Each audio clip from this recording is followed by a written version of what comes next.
Assalamualaikum viewers, I am Mehak Amanullah. I am from Ghazali school system. Welcome to science class. I will explain about rainwater harvesting. I will show a model to you.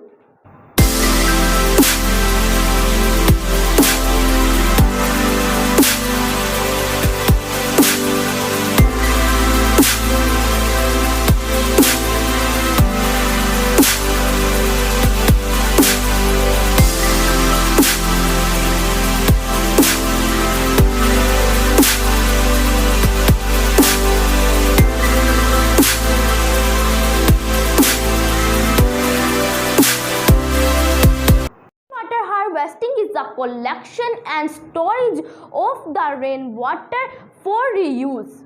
Storage water is used gardening and irrigation, etc. Now viewers, rainwater harvesting have many advantages.